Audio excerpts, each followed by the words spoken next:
Welcome to Creepy Joe's Horror Show! With special guest, Slip Rick the Skeleton. It's not my fault the babes like me, man. Also, Flo! And don't forget about your legendary loser host himself, Creepy Joe!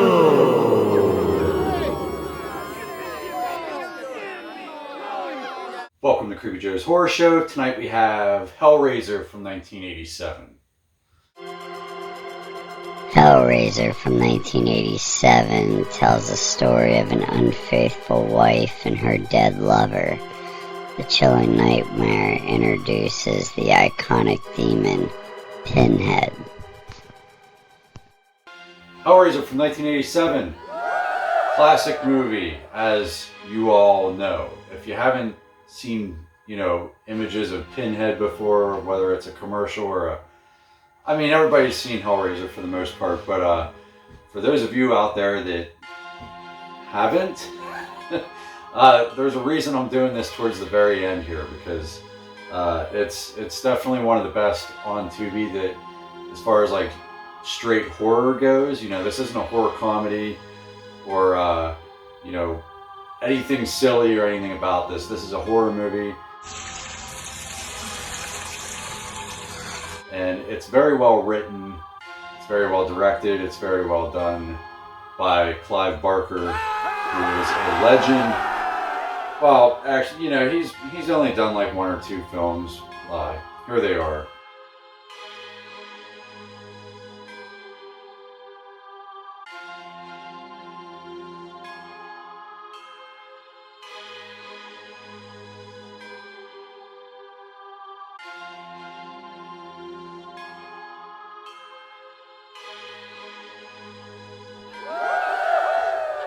So, starring Doug Bradley as Pinhead, even though he's not really in it very much. Oh não! Ela é meio para nos invocar. But that's him, and he's the original, and then we have Ashley Lawrence as Christy, Claire Higgins as Julia, Sean Chapman as Frank, the young Frank, or the one before he's a pile of shit, and then Andrew Robinson as Larry. Now, this movie is it's pretty graphic in a lot of ways. Like,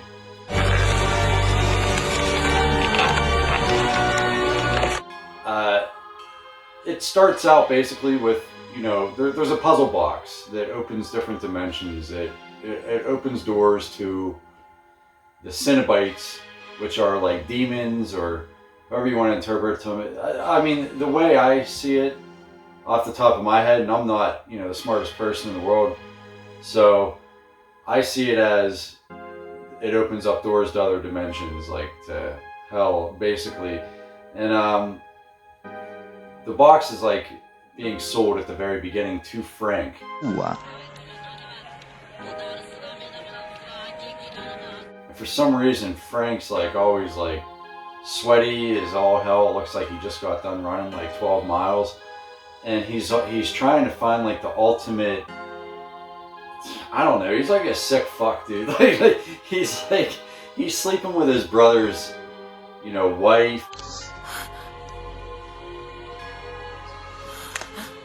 And he's a real big piece of shit. And but anyway, he likes pleasure and pain, and he's real rough and weird. And so he opens the dimension, and the Cenobites basically drain him to nothing. They kill him.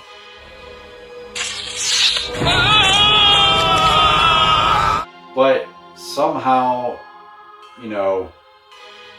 we're going to get into it. He comes back, but we're going to get into that because okay, so the movie starts off with a husband and a wife moving into a home. They're in a home that was passed down. So Mas nós vamos aquecê-la aí. And Frank was staying there for a while, and it's Frank's brother, who is Larry, played by Andrew Robinson, and then Julia is the wife, and she's the cheating bitch that was, sleeping with Frank, his brother. And those are the three main characters outside of Christy. Larry and Julia, just Larry's daughter. It's not Julia's daughter. Julia's the stepmom, the cheating freak. So anyway, he cuts his hand on a nail. Larry cuts his hand on a nail when they're moving their stuff in. Okay, because I can't get too detailed here. I'll be on this for like an hour.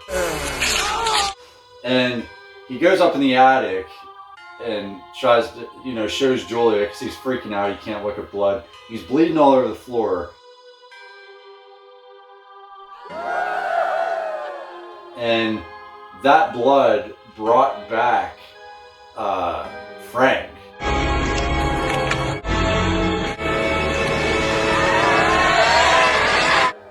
But he's just like a pile of shit. It's like a goop pile, and it turns into arms, and he comes from the floor, and he needs more bodies to become whole again.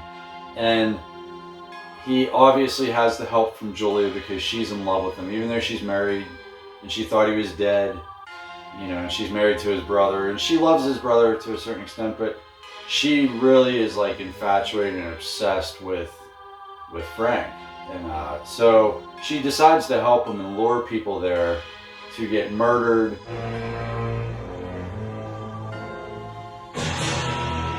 And then he basically sucks the life out of him. I don't really know how he does it, but he sticks his fingers through his neck.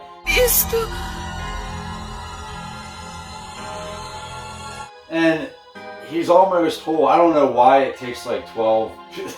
There's not really 12. I believe she brings in 3 or 4. Needs 3 or 4 that he takes from her.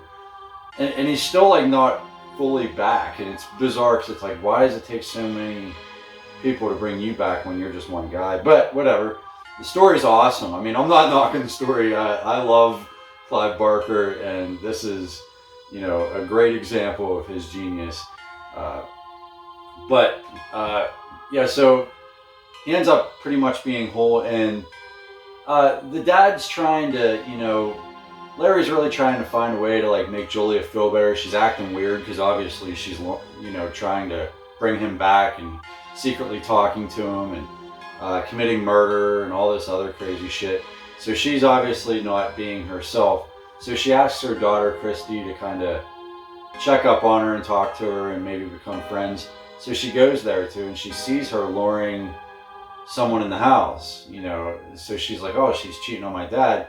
So she goes in to check it out and finds out that he's, finds his body and everything. And so she knows kind of what's good. She finds the puzzle box. And she ends up running into Frank. Frank's walking around like a living dead. He's like a corpse, walking around all bloody and disgusting. And so she throws the box out the window, runs away, passes out, wakes up in the hospital.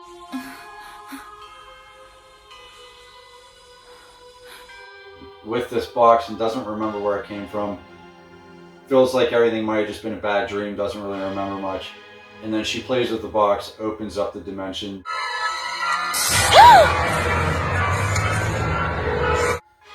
All the Cenobites come back, and I'm not going to go down through them all, but Pinhead ultimately asks her, he decides to spare her life in exchange for Frank's, because Christy tells Pinhead that Frank got away from them, eluded them, whatever. Escapou de vocês! Ninguém nos escapa. Ele escapou! And so they want him, they want his soul. So she leads them to him ultimately at the end. There's a little switcheroo that happens. She thinks that she's talking to her dad, but her dad actually was Frank's not the last victim, but Frank gets him and skins him, and he's in his skin. So she thinks she's talking to his dad. She thinks she's talking to her dad, but it's not really him. And then that's when she unleashes the Cenobites, and they take him back. They basically tear him apart.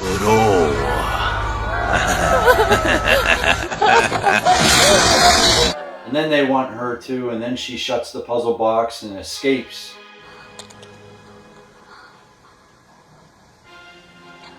Just barely. And then her and her new boyfriend, which I didn't get into that, sorry, because it's kind of a stupid relationship anyway. He's in it like 3 scenes. But anyway, she has this new boyfriend, and they go throw the puzzle box into a fire, and this weird homeless guy who has been kind of following her and eating crickets in her pet store and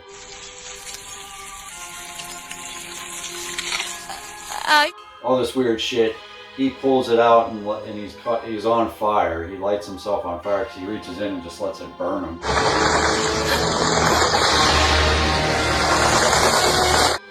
And then he turns into a flying skeleton.